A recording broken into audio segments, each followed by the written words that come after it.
Saudara, inilah kekuatan pelayanan kita. Kalau pelayanan kita di hadapan Tuhan itu dibuktikan dengan ketaatan. Pelayanan kita di hadapan Tuhan bukan dibuktikan dengan kita melayani Sabtu Minggu, Senin Jumat kita melanggar firman Tuhan. Kita melayani Sabtu Minggu itu namanya membeli hati Tuhan. Saudara perhatikan, saudara, dalam Roma Katolik, dalam Kristen itu ada perbedaan sangat jelas sekali di atas tanda salib. Saudara perhatikan salib daripada orang Protestan, daripada orang Reform. Tidak ada tubuh yang digantung di salib tersebut. Pekerjaan Kristus di kayu salib sudah selesai, sudah tuntas, sudah finish. Saudara bayangkan kalau Tuhan adalah Tuhan yang transenden, tapi tidak imanen. Maka Tuhan dengan demikian, dia tidak mungkin mau bersumpah dan mengikatkan diri kepada kita, itu tidak mungkin. Kalau Tuhan adalah Tuhan yang hanya iman dan tidak transenden, maka kita bisa bertanya, apa dasar kita bisa percaya bahwa Tuhan akan bersumpah dan menepati sumpah? Karena dia hanyalah Tuhan yang imanen, bukan Tuhan yang transenden. Semua agama terbentur dengan dua hal ini. Tuhan mereka adalah Tuhan yang transenden, tapi bukan imanen. Tuhan mereka adalah Tuhan yang imanen, tapi tidak pernah transenden. Tapi Tuhannya orang Kristen, kita adalah Tuhan yang transenden, sekaligus imanen. Maka sumpah ini menjadi suatu sumpah yang berarti bagi kita.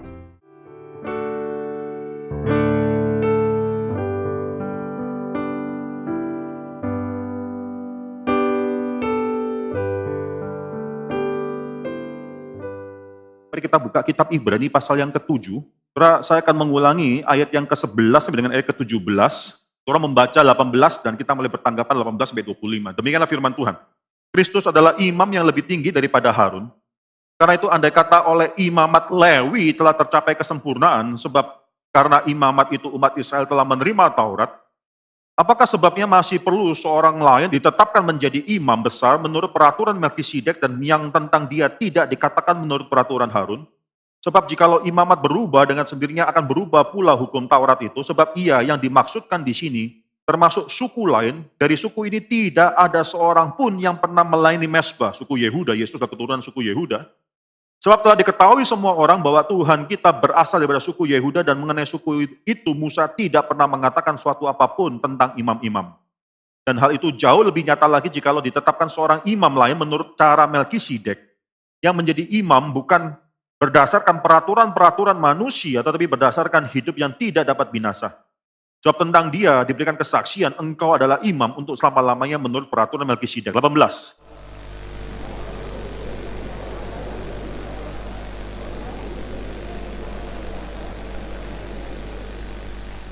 Sebab hukum Taurat sama sekali tidak membawa kesempurnaan, tetapi sekarang ditimbulkan pengharapan yang lebih baik, yang mendekatkan kita kepada Allah.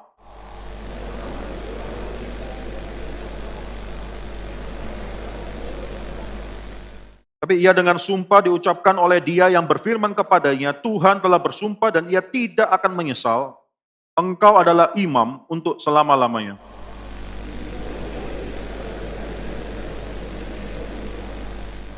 Dan dalam jumlah yang besar mereka yang telah menjadi imam, karena mereka dicegah oleh maut untuk tetap menjabat imam.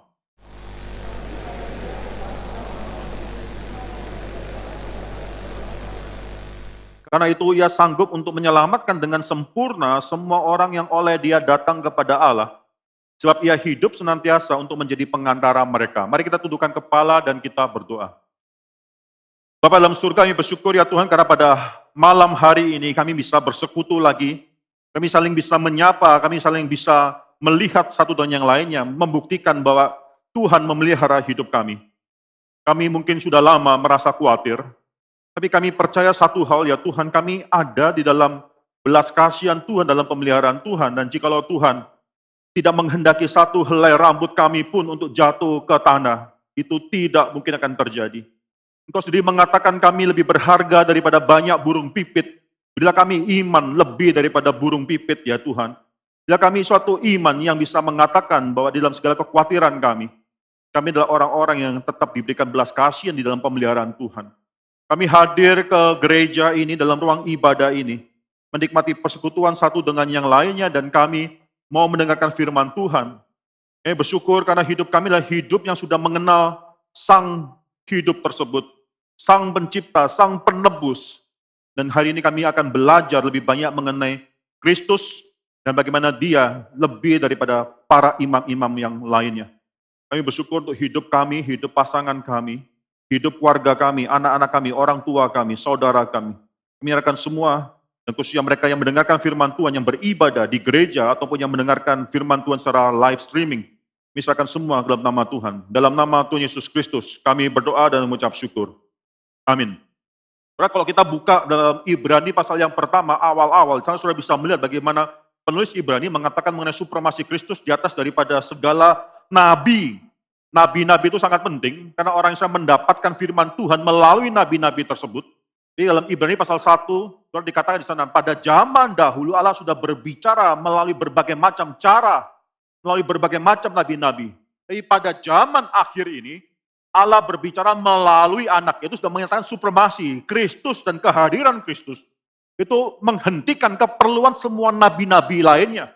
Kehadiran Kristus yang kita rayakan dalam bulan Desember ini bukan cuma inkarnasi Allah anak turun menjadi ke dalam dunia mengambil natur manusia, bukan cuma itu saja. Tapi kehadiran Kristus itu menginaugurasikan suatu zaman akhir di mana sang Tuhan berbicara melalui anaknya. Kita tidak perlu lagi ada nabi-nabi yang membicarakan mengenai firman Tuhan, apa yang Tuhan katakan. Nah, anak sekarang sudah berbicara on behalf, mewakili daripada Bapa yang telah mengirim dia. Dan tidak hanya itu saja, kalau saya perhatikan, Ibrani pasal 1 disebut, penulis Ibrani memakai belasan ayat untuk mengatakan bagaimana Kristus itu lebih utama daripada malaikat-malaikat.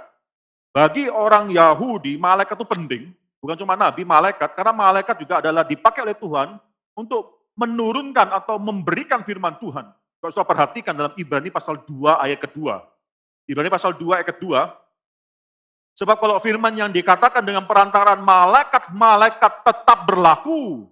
Saudara bisa melihat firman itu diutarakan atau dikatakan dengan perantaran malaikat-malaikat. Itu konsep daripada orang Yahudi.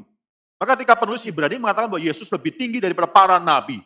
Yesus lebih tinggi daripada para malaikat. Karena di antara seluruh malaikat, tidak ada satupun yang Allah Bapa katakan engkau adalah anakku. Tidak ada. Yesuslah itu anak. Satu-satunya anak.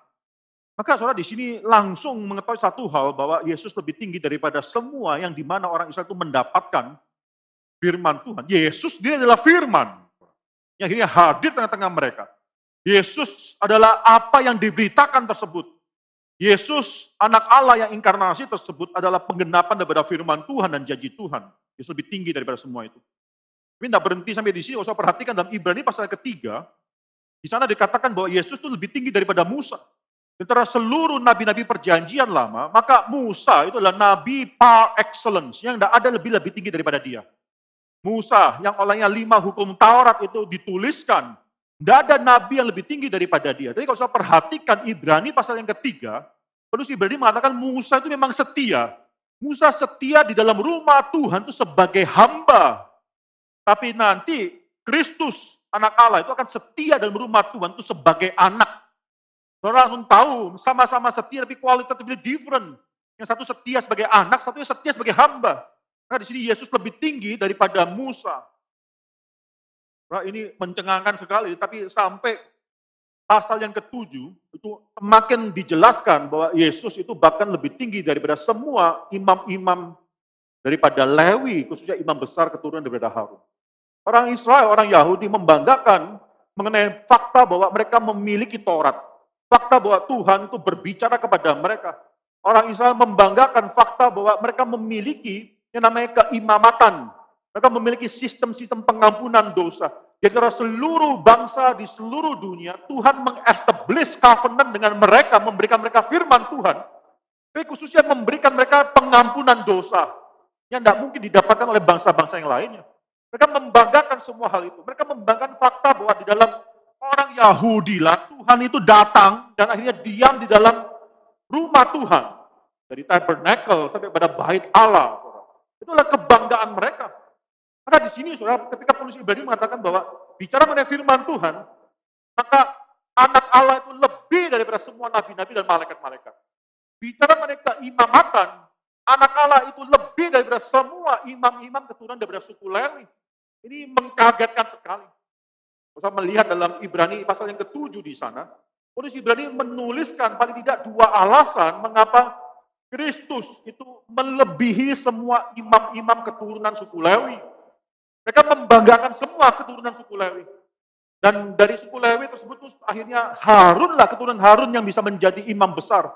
Mereka membanggakan semua itu, tapi polisi Ibrani katakan tidak. Semua itu sementara. Semua itu tidak sempurna. Yang kau banggakan itu keimamatan daripada suku Lewi tersebut, pengorbanan, korban, darah, dan seterusnya. Itu semuanya sementara. Maka saudara perhatikan di sini. Ada dua hal. Mengapa keimamatan daripada Yesus Kristus anak Allah lebih daripada suku Lewi. Yang pertama, karena ayat ke-11 kalau saudara baca di sana. Keimamatan suku Lewi itu tidak mendatangkan kesempurnaan.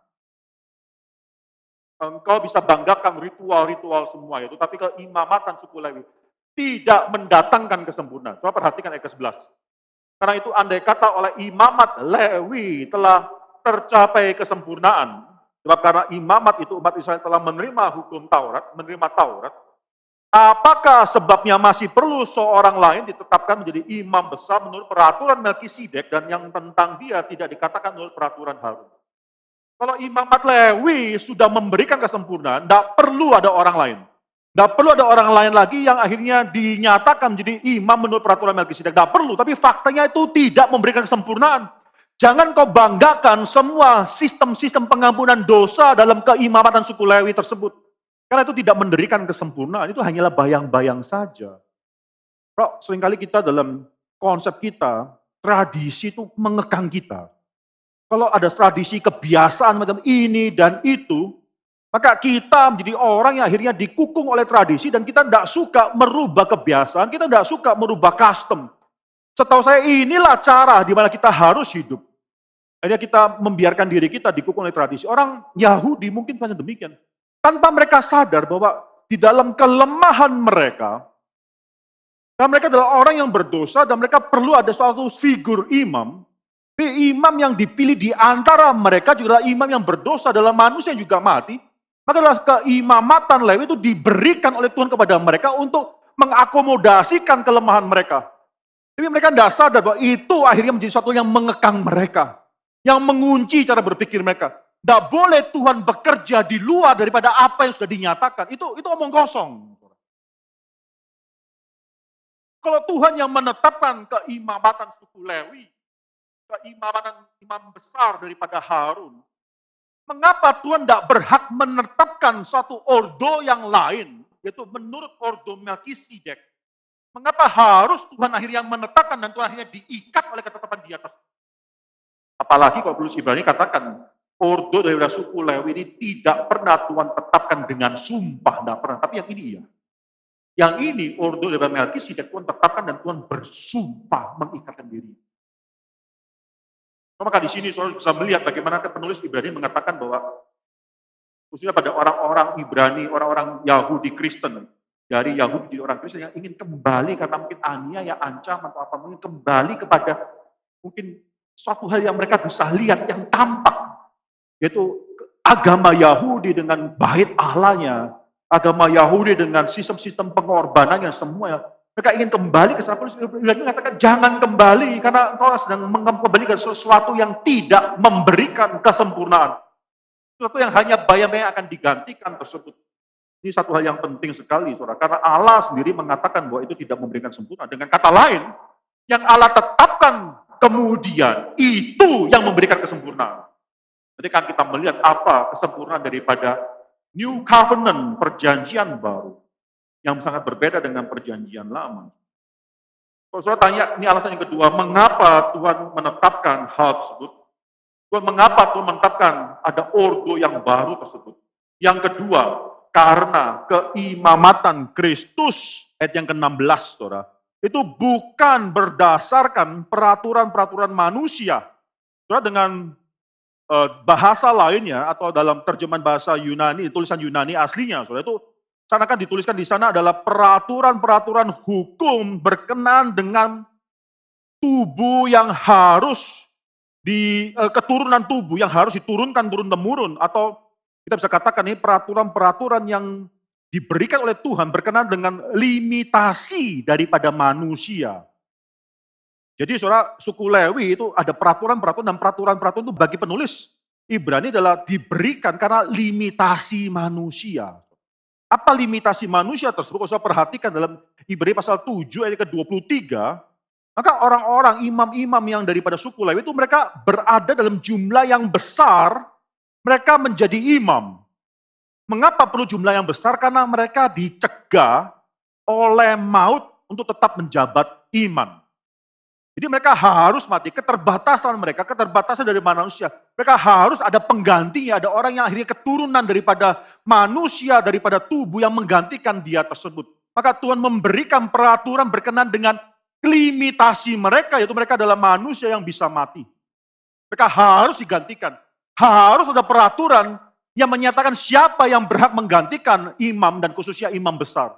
Peraturan itu hanya karena mereka memiliki limitasi sebagai manusia yang berdosa dan bisa mati.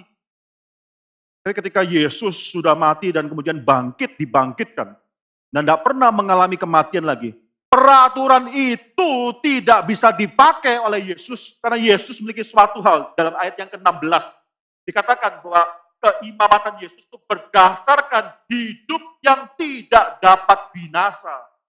Maka peraturannya harus berbeda. Maka di sini nanti saudara akan melihat bagaimana Paulus Ibrani mengatakan ada satu dasar peraturan yang lain yang mengatakan bahwa Yesus itu bukan menurut peraturan daripada Lewi, itu orang yang bisa meninggal. Itu Yesus yang hidupnya tidak bisa dibinasakan tersebut. Tuhan bersumpah selama-lamanya engkau akan menjadi the everlasting priest, the everlasting mediator.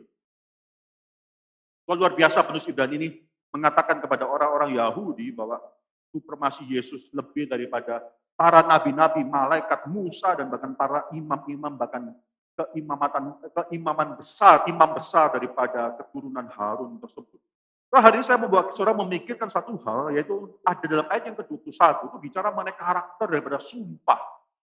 Ya Tuhan, Allah Bapa itu bersumpah bahwa Yesus itu akan menjadi mediator. Yesus akan menjadi priest forever, the everlasting priest. Nah, hari ini menjadi satu kekuatan bagi kita mengetahui bahwa ada karakter daripada sumpah yang bisa kita pelajari di sini. Ada beberapa hal, saudara. Yang pertama, ini saudara bisa melihat dari Mazmur pasal 110 ayat yang keempat, saudara. Itu kutipan langsung daripada Mazmur 110 ayat keempat. Kalau saudara perhatikan, tidak ada yang berubah. Mungkin satu kata yang saudara akan lihat ada yang berubah di sana.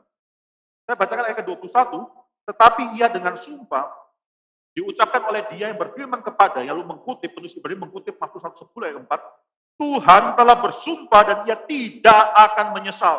Engkau adalah imam untuk selama-lamanya. Kalau saya perhatikan dalam Mazmur pasal 110 ayat 4, di sana kata Tuhan adalah Tuhan guru besar semua. The Lord, Yahweh bersumpah. Yahweh telah bersumpah dan ia tidak akan menyesal. Bahwa engkau Kristus adalah imam untuk selama-lamanya. Itulah sumpah daripada Yahweh. Kak langsung di sini bisa melihat satu hal, yang bersumpah itu bukan manusia. Yang bersumpah itu adalah Tuhan, dan ini di satu penghiburan kita. Kalau manusia bisa bersumpah, mungkin janji kontrak bisnis, atau mungkin janji antara bos dan pegawainya, atau bahkan mungkin ketika seseorang dinikahkan itu tukar daripada janji pernikahan tersebut. Itu adalah suatu sumpah yang kita berikan. Tapi saudara sangat berbeda sekali. Manusia yang bersumpah dengan Tuhan sendiri yang bersumpah itu berbeda sekali. Sebaik-baiknya manusia ada good intention untuk melakukan dan mentaati janji tersebut. Manusia yang bersumpah tetap adalah manusia yang bersumpah. Manusia bukan pencipta, manusia adalah ciptaan. Kalau Adam tidak jatuh dalam dosa dan Adam berjanji, bersumpah, melakukan satu nasar, yang tetap adalah ciptaan yang bernasar, saudara. Jadi saudara perhatikan di sini, saudara melihat suatu hal yang luar biasa dalam kekristenan. Tuhan itu yang bersumpah. Tuhan yang bersumpah, Tuhan yang menurunkan dirinya, Tuhan yang akhirnya mengikatkan dirinya dengan ciptaan. Tuhan bersumpah. Ini suatu hal yang luar biasa sekali, saudara. Kalau saudara perhatikan, saudara, di dalam dunia ini, ada orang-orang yang gagal melakukan atau menepati janji, itu banyak sekali terjadi. Seringkali di dalam gereja, banyak sekali orang yang kecewa kepada gereja. Karena ada orang-orang ini dan itu yang melanggar janji atau menipu dan seterusnya. Itu membuktikan bahwa memang kita adalah manusia yang lemah, apalagi yang sudah berdosa. Nih, kalaupun kita tidak berdosa, kita cuma manusia. Apalagi sudah berdosa dan akhirnya berjanji, seringkali kita melanggar janji. Saya katakan satu hal dan saudara perhatikan, ini sangat penting sekali. Khususnya mereka yang adalah anak Tuhan dan lebih khususnya mereka yang sudah dipersiapkan dan sudah menjadi pimpinan-pimpinan jemaat, penatua kah, diaken, diakones kah. Saudara harus tahu satu hal bahwa kerinduanmu dan tekadmu untuk menepati janji itulah bukti imanmu. Jangan gampang buat janji dan melanggar janji. Maka salah satu syarat daripada penatua, usah perhatikan 1 Timotius pasal yang ketiga, penatua itu harus memiliki suatu reputasi yang baik di masyarakat. Kalau masyarakat tahu bahwa kita adalah manusia, orang anak Tuhan yang bobrok, percumalah pelayanan kita. Jangan berkedok di dalam gereja ketika engkau menipu orang luar. Maka di gereja adalah tempat di mana kita menyatakan kita adalah orang yang beriman. Ketika kita keluar dalam masyarakat, kita menyatakan bagaimana kita adalah orang yang beriman. Kita menepati janji kita. Walaupun sulit harus bayar harga. Walaupun dalam kondisi rugi, kita mencoba untuk menepati janji tersebut. Kita adalah orang yang menunjukkan itu adalah watak daripada iman kita. Suami istri juga seringkali melanggar janji. Ada unfaithfulness di dalam pernikahan, seringkali terjadi. Jangan lupa ketika saudara datang ke depan untuk diberkati oleh Tuhan dan saudara bertukar janji, yang bertukar janji adalah orang yang berdosa, saudara. Yang bertukar janji adalah orang yang bisa melanggar janji. Saudara waktu menikah, saudara sadar satu hal bahwa ketika saya bertukar janji, saya bisa melanggar janji. Saya ada potensi untuk bisa berdosa melanggar janji. Pasangan tersebut, pasanganku pun bisa melakukan hal yang sama. Maka ketika orang Kristen datang dalam hadirat Tuhan untuk diberkati pernikahan, tanpa mengerti bahwa mereka adalah orang yang berdosa, tanpa mengerti bahwa mereka adalah orang yang sudah diampuni oleh Tuhan, tanpa mengerti bahwa mereka adalah orang yang terus-menerus harus mendapatkan pengampunan daripada Tuhan, mereka adalah orang yang datang dinikahkan, di orang yang paling kasihan di seluruh dunia, karena mereka adalah orang Kristen, tapi akan terus-menerus merasakan bahwa mereka lah yang berusaha, mereka lah yang harus mendirikan keluarga mereka, mereka lah usaha mereka yang membuat keluarga itu bisa akhirnya diberkati atau mendapatkan bahagia daripada Tuhan. Itu omong kosong. Saya seringkali mendengar doa daripada Ibu Lita yang mengatakan, doakan keluarga-keluarga ada pasangan-pasangan yang mungkin sedang dalam ambang perceraian. Saya tidak tahu siapa. Mungkin Ibu Lita masih belum bicara dengan saya, saudara. Tapi suatu saat mungkin jemaat itu juga tidak mau dibicarakan namanya. Tapi suatu saat saya rindu untuk bisa mengetahui siapa dalam gereja kita itu yang sedang bergumul di dalam hidup pernikahan. Saya mau bergumul bersama dengan mereka, saya mau berdoa bersama dengan mereka. Keluarga Kristen itu salah satu pergumulan yang besar dalam gereja Tuhan. Itu bagaimana mereka tuh akhirnya mengalami suatu hal yang mungkin ketidakharmonisan terjadi. Apa yang mereka janjikan dahulu tidak mereka bisa tepati kemudian hari 10 tahun, 20 tahun setelah pernikahan itu berubah semua. Maka di sini kita harus menginginkan satu hal, manusia itu bisa melanggar janji. Manusia itu memiliki potensi untuk merusak janji. Kita memang adalah orang berdosa dan kita harus sadar kita bisa melakukan hal tersebut tanpa belas kasihan daripada Tuhan. Kita tidak mungkin bisa berjanji. Kita tidak ada hak untuk berjanji. Kita tidak ada kualifikasi untuk bisa bertukar janji, itu tidak bisa. Kita tidak ada kualifikasi untuk bisa mengikatkan diri kita pada orang yang lain. Tidak. Kecuali kalau kita mengerti ada kasih karunia Tuhan. Tapi di sini soal perhatikan yang berjanji itu bukan manusia, Tuhan. Tuhan yang bersumpah, dia bukan manusia. Dan bukan hanya itu saja, kalau saya perhatikan, khususnya dalam Mazmur 110 ayat keempat yang dikatakan di sana adalah Yahweh. Pakai kata Yahweh. The Lord. Yahweh, huruf besar semua. Tuhan yang akhirnya bersumpah. Kalau saya harus bicara mengenai kata atau nama Tuhan di sini, Yahweh adalah suatu nama yang sangat disukai oleh orang Israel. Itu nama Tuhan yang demikian dekat dengan mereka. Padahal kata Yahweh sendiri itu menunjukkan bahwa Tuhan itu jauh. Tuhan itu transcendent. Tuhan itu adalah Tuhan yang begitu berbeda dengan segala ciptaannya. Tuhan itu adalah Tuhan yang tidak bergantung pada ciptaannya. Tuhan itu adalah Tuhan yang tidak memerlukan ciptaannya. Tidak ada satu keharusan daripada Tuhan untuk menciptakan ciptaan, apalagi menebus ciptaan. Tidak ada keharusan itu. Maka di sini saudara kata Yahweh itu demikian sangat begitu berarti bagi orang-orang Israel, karena itu menunjukkan bagaimana Tuhan itu demikian berbeda dengan mereka. Display daripada Yahweh, kalau kita buka Keluaran pasal yang ketiga, ini suatu visual representation daripada apa itu Yahweh yang independen daripada dunia ciptaan. Satu visual, satu gambaran visual yang menggambarkan bagaimana Yahweh itu tidak bergantung pada ciptaan. Keluaran pasal 3 ayat yang kedua, Ini Tuhan sedang memperkenalkan diri kepada Musa di padang gurun tersebut. Lalu kedua, lalu malaikat Tuhan, nanti malaikat Tuhan itu dipanggil oleh Tuhan, adalah Tuhan, menampakkan diri kepada Musa di dalam nyala api yang keluar dari semak duri. Lalu Musa melihat dan tampaklah semak duri itu menyala, tapi tidak dimakan oleh api. Saudara tahu dalam pengalaman sehari-hari bahwa api itu memerlukan bukan cuma oksigen, tapi juga bahan bakar. Kayu itu bahan bakar. Ketika api berada, kayu harus hancur. Karena kayu akan dipakai untuk memungkinkan keberadaan api itu bisa berada terus. Yang Musa lihat di sini adalah sesuatu yang tidak seperti biasanya. Yang Musa lihat adalah ada api, tapi semak tersebut tidak dimakan oleh api, menunjukkan bahwa keberadaan api tersebut adalah keberadaan yang tidak memerlukan keberadaan daripada sesemak. Itu visual representasi daripada apa itu Yahweh. Musa akan belajar bahwa Yahweh itu tidak memerlukan ciptaan. I am who I am. Satu kalimat yang tidak mungkin bisa dibicarakan, diutarakan oleh manusia. Saya percaya setiap daripada kita, kalau diminta menulis resume, saudara akan tulis what you have accomplished. Apa yang sudah engkau kerjakan. Tapi ketika Musa bertanya, siapakah engkau Tuhan, apa resumemu? Tuhan katakan, I am who I am. Tidak usah bicara mengenai penciptaan, penebusan, dan janji. Tidak perlu. I am who I am. Itu menunjukkan bahwa dia adalah Tuhan yang AC. Dia adalah Tuhan yang self-sufficient. Dia cukup pada dirinya sendiri. I am who I am. Karena Musa melihat pengertian semacam demikian. Yahweh. Tidak perlu ciptaan. Yahweh. Tidak perlu bergantung pada ciptaan. Dalam doktrin orang reform, saudara. Maka Calvin mengatakan ketika Tuhan mempredestinasikan sebagian orang untuk akhirnya selamat, ada orang yang akhirnya dibuang dalam api atau penghakiman yang kekal. Itu bukan karena Tuhan melihat apa yang akan dilakukan oleh orang tersebut.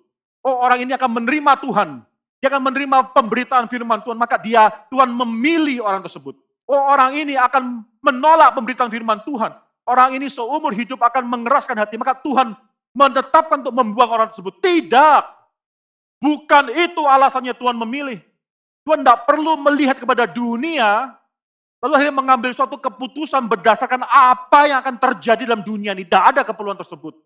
Yahweh adalah Yahweh. Yahweh adalah AC, keputusan Tuhan atas segala sesuatu yang akan dia lakukan pada dunia ini. Hanya dengan berdasarkan kehendaknya, tanpa perlu lihat keluar. Dia lihat ke dalam. Dia lihat ke dalam untuk menentukan apa yang dia akan lakukan pada seluruh ciptaannya ini. Saudara, namanya Yahweh, itu Tuhan yang demikian berbeda. Tapi, saudara, orang Israel juga tahu ketika menggunakan nama Yahweh tersebut, maka Yahweh adalah Tuhan yang bukan cuma jauh, transcendent, tapi Tuhan yang dekat dengan mereka. Tuhan yang menurunkan diri dan akhirnya mengikat diri dia dengan umat Israel dalam suatu hubungan perjanjian. Tuhan covenant, a covenantal God, itu adalah Yahweh, nama daripada covenant daripada Tuhan. Tuhan adalah Tuhannya orang Israel, Yahweh adalah Tuhan milik orang Israel. Maka di sini saudara-saudara bisa melihat ada hubungan satu yang transcendent, tapi ada satu yang imanen, yang dekat. Christmas merayakan Immanuel. Bahwa Tuhan, Allah bersama dengan manusia, itu adalah suatu gambaran, fulfillment, suatu penggenapan daripada semua yang dikatakan perjanjian lama, bahwa Tuhan adalah Tuhan milik daripada umatnya tersebut. Tuhan adalah Tuhan yang hadir dalam hidup umatnya. Immanuel, Kristus, anak Allah, akhirnya benar-benar inkarnasi. Dan hidup bertengah-tengah kita semua. Saudara, inilah makna daripada Yahweh. Dia adalah Tuhan yang covenant. Tuhan yang mengikatkan diri. Dan di sini, saudara, kalau mengerti hal itu, transcendent dan imanen, maka saudara bisa melihat ini satu ayat yang luar biasa. Tuhan, Yahweh semacam ini, yang transcendent dan sekaligus yang imanen, itu telah bersumpah. Sehingga, karena dia adalah Tuhan yang transcendent, sumpahnya dia, sumpah yang bisa dipercaya. Karena dia adalah Tuhan yang imanen. Sumpahnya dia adalah sumpah yang mungkin bisa kita terima. Saudara, bayangkan kalau Tuhan adalah Tuhan yang transcendent, tapi tidak imanen. Maka Tuhan seperti demikian, dia tidak mungkin mau bersumpah dan mengikatkan diri kepada kita, itu tidak mungkin.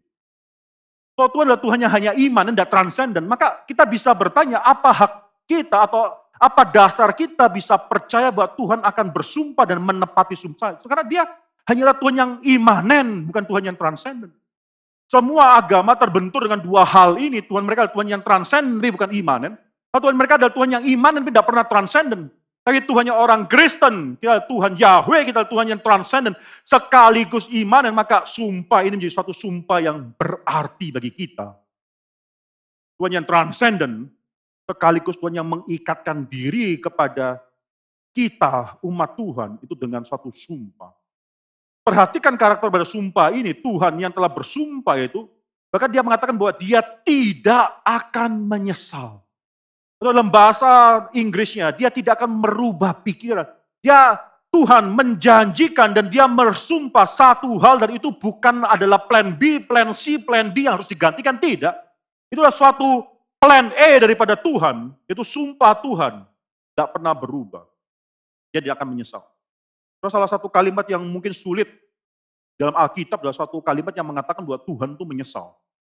Dan mungkin saudara pernah melihat dan membaca beberapa kali dalam Alkitab itu kalimat, kata-kata atau kalimat yang mengatakan bahwa aku menyesal. Kalau di sini saudara bisa mengenal satu hal, itu sangat penting sekali. Pengertian menyesal tersebut itu harus dimengerti dengan lebih teliti lagi. Memang dalam doktrin reform itu Tuhan itu bukanlah Tuhan yang memiliki passion. Tuhan adalah Tuhan yang bukan memiliki passion seperti Anda dan saya memiliki emosi yang bisa berubah dan bisa berganti. Tidak. Ini bukan berarti bahwa Tuhan tidak memiliki perasaan. Bukan berarti bahwa Tuhan tidak memiliki perasaan. Batu tidak ada perasaan. Batu tidak peduli ketika kita berdosa. Batu tidak peduli ketika kita melanggar firman Tuhan. Dia tidak peduli, tapi Tuhan peduli. Tuhan bisa didukakan. Efesus pasal 4 ke 30 mengatakan, janganlah engkau mendukakan Roh Kudus. Roh Kudus bisa didukakan. Pribadi, oknum daripada Allah Tunggal itu bisa didukakan. Tuhan itu memang menyesal dengan cara yang berbeda. Nanti kita akan melihat beberapa ayat yang penting. Tapi di sini Tuhan tuh bukan berarti Tuhan yang sama sekali karena impassion, bukan seperti manusia itu akhirnya tidak punya emosi sama sekali. Tidak, Tuhan bisa marah, Tuhan bisa iri hati, Tuhan bisa didukakan ketika saudara dan kita semua berdosa melanggar firman Tuhan. Oleh karena itu, saudara, jangan kita mendukakan Roh Kudus. Coba perhatikan dalam 1 Samuel pasal 15, coba kita buka 1 Samuel pasal 15. Sana adalah perikop yang sangat menarik sekali. Di sana mungkin saudara tahu bagaimana Tuhan itu akhirnya berkata kepada Samuel bahwa dia sudah menolak Saul, raja yang dipilihnya, saudara. Saudara melihat di sini bagaimana Tuhan berkata kepada Samuel bahwa dia harus berkata kepada Saul, dia harus menumpas orang Amalek. Dan orang Amalek ditumpas, ayat ketiga, kalau saudara perhatikan 1 Samuel pasal 15 ayat ketiga, katakan, tumpaslah segala yang ada padanya dan janganlah ada belas kasihan kepadanya. Show them no mercy. Bunuhlah semuanya, laki-laki maupun perempuan, kanak-kanak maupun anak-anak yang menyusu, itu semua harus dibunuh. Lembu maupun domba, unta maupun keledai, semua harus dibunuh. Lalu Samuel menyampaikan hari ini kepada Saul, dan Saul mengiyakan dan berperang kepada orang Amalek. Tapi apa yang terjadi kalau saudara perhatikan ayat berikutnya, Saul tidak membunuh semua orang Amalek, raja Amalek dia pelihara, dia simpan. Itu jadi suatu trofi, bukti kemenangan dia. Dan juga bukan hanya itu saja, tapi kambing, domba, lembu. Soal ayat yang ke-9, coba saya perhatikan di sana. Saul dan rakyat itu menyelamatkan Agag, dan kambing, domba, dan lembu-lembu yang terbaik dan yang tambun, pula anak domba dan segala yang berharga. Tidak mau mereka menumpas semuanya itu. Tidak mau mereka menumpas semuanya itu, tetapi segala hewan yang tidak berharga dan yang buruk, itulah yang ditumpas oleh mereka. Jadi saya akan baca beberapa ayat selanjutnya, tapi ketika Samuel datang dan Samuel bertanya kepada Saul, apa yang sudah engkau lakukan? Saul akan mengatakan bahwa semua domba, kambing yang tambun, yang indah ini akan kupersembahkan sebagai korban bakaran bagi Tuhan. Samuel pasal 15, 1 Samuel 15 ayat ke-22, ntar Samuel akan menjawab, Saul, dan ini satu kalimat yang terkenal, apakah Tuhan itu berkenan kepada korban bakaran dan korban sembelihan? Sama seperti kepada mendengarkan suara Tuhan, sesungguhnya mendengarkan lebih baik daripada korban sembelihan, memperhatikan lebih baik daripada lemak domba-domba jantan. Atau terjemahan lain, sesungguhnya obedience, ketaatan lebih baik daripada korban sembelihan. Listening, memperhatikan secara seksama lebih baik daripada lemak domba-domba jantan. Saudara, inilah kekuatan pelayanan kita. Kalau pelayanan kita di hadapan Tuhan itu dibuktikan dengan ketaatan. Pelayanan kita di hadapan Tuhan bukan dibuktikan dengan kita melayani Sabtu, Minggu, Senin, Jumat kita melanggar firman Tuhan. Kita melayani Sabtu Minggu itu namanya membeli hati Tuhan. Tuhan membenci dengan apa yang dilakukan oleh Saul. Karena dia mengatakan, saya mempersembahkan korban untuk Tuhan. Tuhan katakan lebih baik lu obedience. Lebih baik kamu akhirnya taat kepada firman Tuhan dan memperhatikan semua perkataan firman Tuhan. Engkau lakukan firman Tuhan. Tidak penting, saya tidak memerlukan semua korban bakaranmu. Karena Saul ditolak karena apa yang dia lakukan ini. Saul ditolak, tidak peduli kamu mau kasih persembahan berapa berapa Tuhan. Kalau kamu tidak taat, hatimu sudah jauh daripada Tuhan. Tuhan sudah menolak dia. Terus sebelum Samuel mendengarkan semua penjelasan daripada Saul, Tuhan sudah berkata kepada Samuel, coba baca ayat yang ke-11. Lalu datanglah firman Tuhan kepada Samuel demikian, aku menyesal. Di sini keluar, saudara. Tulis, Tuhan berkata bahwa Tuhan menyesal. Karena aku telah menjadikan Saul raja, sebab ia telah berbalik daripada aku dan tidak melaksanakan firman. Tuhan menyesal. Itu Alkitab katakan. Kalau kita lihat dalam 1 Samuel pasal 15 ayat yang ke-35, karena dikatakan sekali lagi, sampai hari matinya Samuel tidak melihat Saul lagi, tetapi Samuel berduka cita karena Saul dan Tuhan menyesal karena ia menjadikan Saul raja atas Israel. Tuhan menyesal. Ini salah satu bagian firman Tuhan yang sulit untuk bisa dimengerti. Tapi saudara perhatikan ada satu ayat, ada kata menyesal lainnya dalam pasal 15 1 Samuel ini yang saudara harus perhatikan, itu ayat yang ke-29.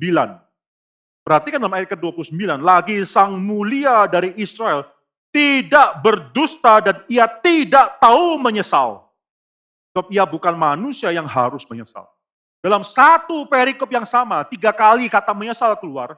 Dan dalam ayat ke-29 di sana dikatakan sang mulia daripada Israel itu dia tidak berdusta dan dia tidak tahu apa artinya menyesal. Tapi ia bukan manusia sehingga dia harus menyesal. Maka di sini saudara harus langsung mengerti bahwa kata menyesal ketika dipakai pada Tuhan itu demikian berbeda artinya. Tuhan tuh menetapkan sesuatu, dia bisa berduka atas apa yang terjadi dalam hidup daripada anak-anak Tuhan. Tapi ketika Tuhan sudah menetapkan sesuatu, dia tidak mungkin merasakan bahwa apa yang dia tetapkan itu dia berubah pikiran. Dia harus menggantikan dengan ketetapan yang lainnya. Tidak. Tuhan menetapkan sesuatu. Dan sesuatu itu adalah sesuatu hal yang tidak mungkin dia sesalkan. Tapi bukan berarti bahwa dia tidak ada perasaan.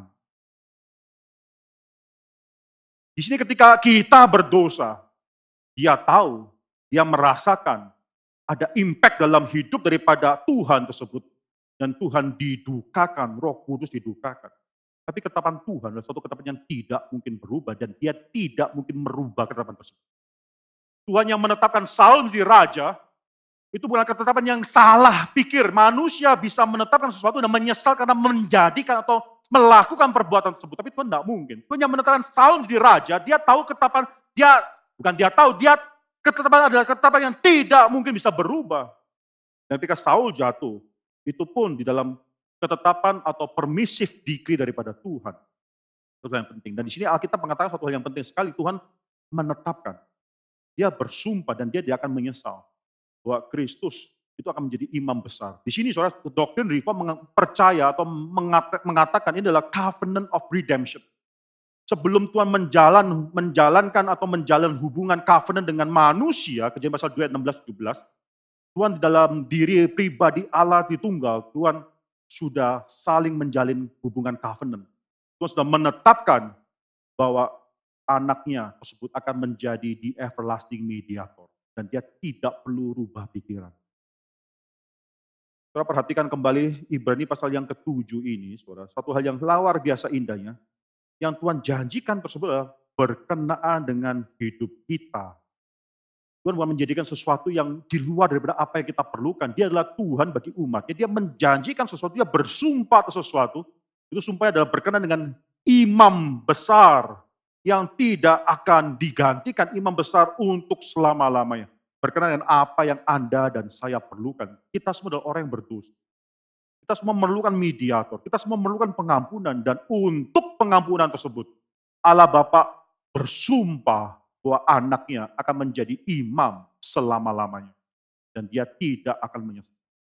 Ini sukacita yang luar biasa sekali yang membuat kita mengerti satu hal bahwa imam besar kita itu adalah imam besar yang luar biasa bedanya. Tuhan bukan hanya mengestablish suatu zaman akhir di mana Tuhan berbicara oleh anak, tapi zaman akhir tersebut adalah suatu new covenant.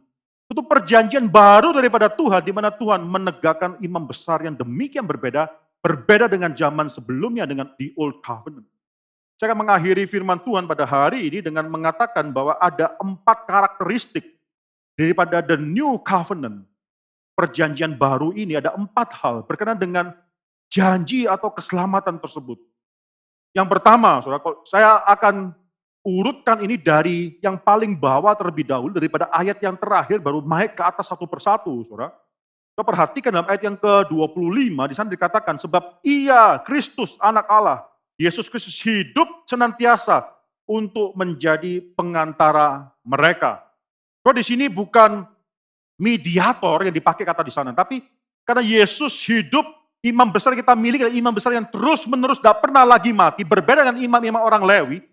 Imam besar yang kita miliki adalah imam yang hidup senantiasa, maka dia bersyafaat, itu kata lebih tepat, bersyafaat, make intercession, dia bersyafaat bagi Anda dan saya selama-lamanya.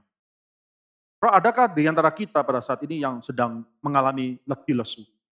Adakah di antara kita pada saat ini sedang mengalami kekhawatiran? Saudara tahu satu hal, kita tidak kuat, saudara.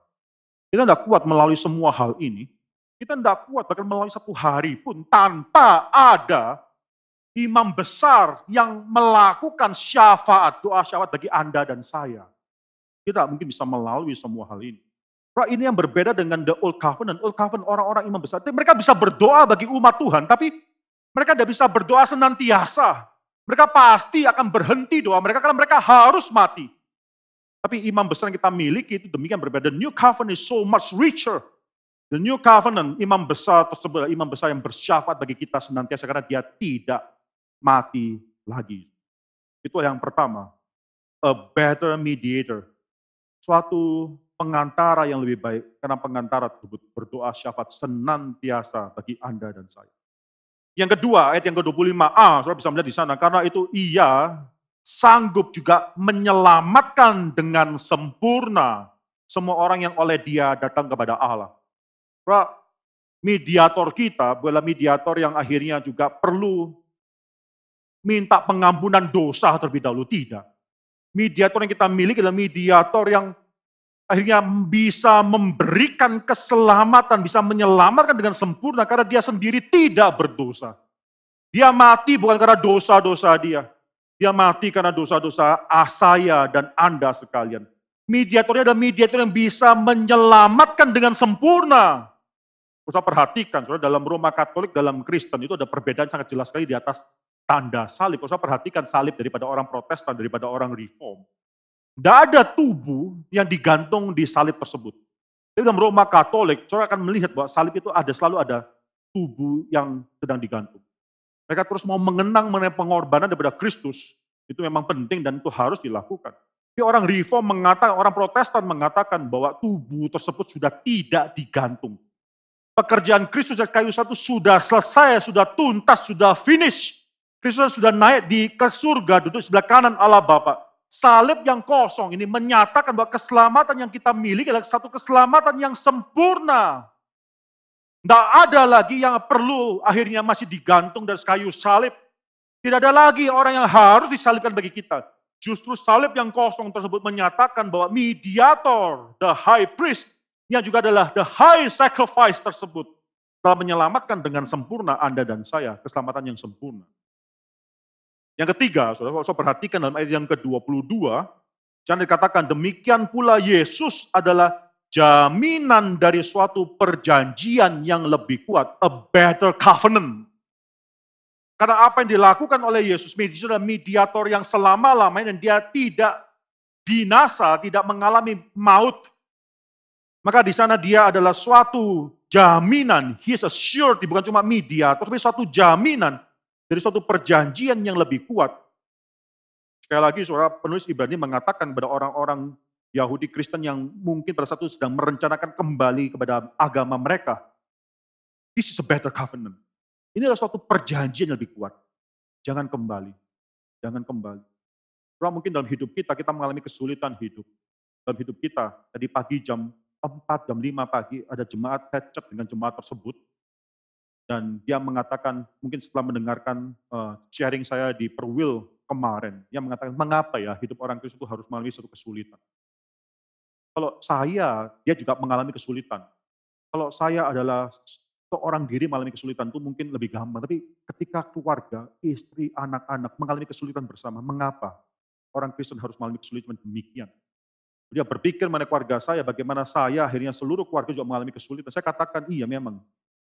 Memang itu suatu fakta bahwa orang Kristen pun mengalami suatu kesulitan. Tapi saya katakan bahwa kita sudah memiliki suatu model, role model yang jauh lebih sempurna. Karena anak Allah itu sendiri pun, itu akhirnya mengalami suatu penderitaan, baru menerima kemuliaan. Itulah cara hidup kita. Kita menghidupi hidup ini. Saudara, carilah suatu kemungkinan-kemungkinan dalam hidup kita untuk menyatakan bagaimana kita menghidupi story daripada Kristus dalam hidup kita. Kita bukan sedang mencari the high notes all the time dalam hidup kita, tidak. Sebagian orang daripada denominasi Kristen lainnya itu mengatakan bahwa anak Allah itu harus ini, dan itu muluk-muluk dijanjikan kepada domba-dombanya, pada jemaat-jemaatnya. Tidak, saudara. Kita harus menghidupi hidup kristologi dalam hidup kita, ada suffering unto glory. Glory itu adalah glory yang sudah dijanjikan nanti, bukan sekarang.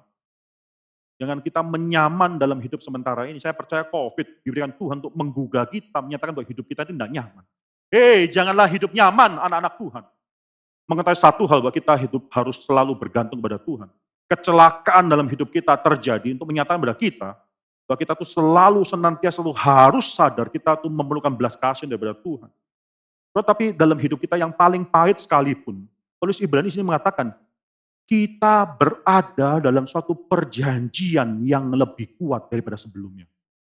Dalam penderitaan hidup kita, dalam pergumulan hidup kita, dalam kekhawatiran hidup kita, ketahui satu hal, yang kau miliki itulah a better covenant. Better covenant. Tuhan sudah menjanjikan sesuatu yang lebih baik. Yang terakhir, saudara, ayat yang ke-19.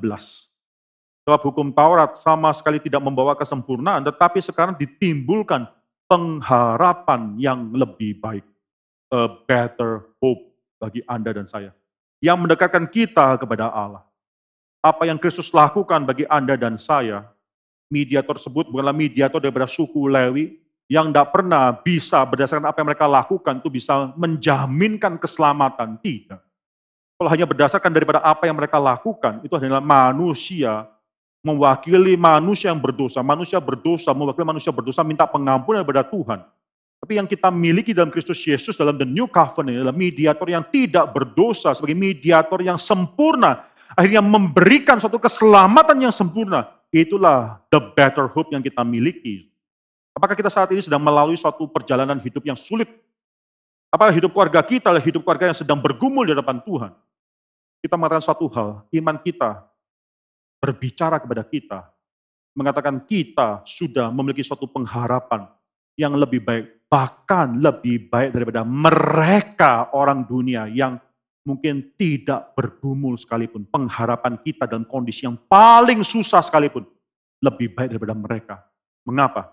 Karena kita telah mendekatkan, melalui pengharapan tersebut, kita mendekatkan diri kita kepada Allah. Jadi suatu hal yang tidak mungkin bisa dilakukan oleh orang dunia. Mereka bisa bersorak-sorak dalam sukacita mereka, tapi mereka tidak memiliki pengharapan tersebut. Dan akhirnya jemaat Tuhan ditumbuhkan imannya. Banyak orang yang mulai bertanya, mungkin ada kasus ini, kasus itu, lalu kita mulai khawatir dan seterusnya. Saya percaya itulah spiritual exercise bagi kita, anak Tuhan. Saya percaya COVID diberikan oleh Tuhan, diizinkan oleh Tuhan terjadi untuk menggugah kita, menyadarkan kita apa sebenarnya pengharapan kita. Apa sebenarnya pengharapan daripada keluarga kita.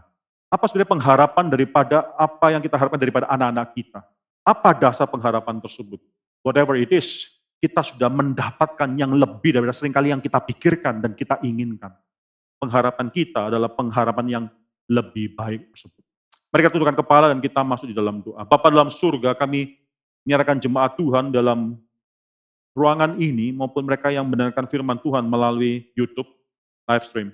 Kami berdoa ya Tuhan, kiranya Tuhan berbelas kasihan kepada kami semua. Ketika Tuhan sudah memberikan yang lebih baik daripada kami, bahkan suatu imam besar yang selama-lamanya tersebut. Kami disadarkan bahwa segala pergumulan hidup kami adalah pergumulan hidup yang sudah selesai. Kami bukan sedang memperjuangkan kenikmatan hidup dalam dunia yang sementara ini. Jauhkanlah kami daripada suatu penipuan iblis bahwa kemuliaan dunia sementara ini yang kami kejar. Tapi yang kami miliki, walaupun dalam hidup kami yang sangat sulit sekalipun, kami memiliki suatu perjanjian yang lebih kuat yang sudah Tuhan berikan bagi kami. Bersyukur untuk iman ya Tuhan. Bersyukur untuk kekuatan yang Tuhan berikan ketika kami memerlukan. Bersyukur untuk penghiburan yang Tuhan berikan ketika kami sedang menangis ya Tuhan. Bersyukur untuk pengharapan yang Tuhan berikan ketika kami khawatir. Kami mengaku sekali lagi bahwa hidup kami senantiasa, bukan hanya pada saat-saat tertentu saja, tapi senantiasa selalu berada di dalam belas kasihan Tuhan. Misalkan hidup kami, pasangan kami, anak kami, orang tua kami, komunitas ini dalam tangan Tuhan. Ya Tuhan berkenan melalui hidup anak-anak Tuhan. Dalam nama Tuhan Yesus Kristus kami berdoa dan mengucap syukur. Amin.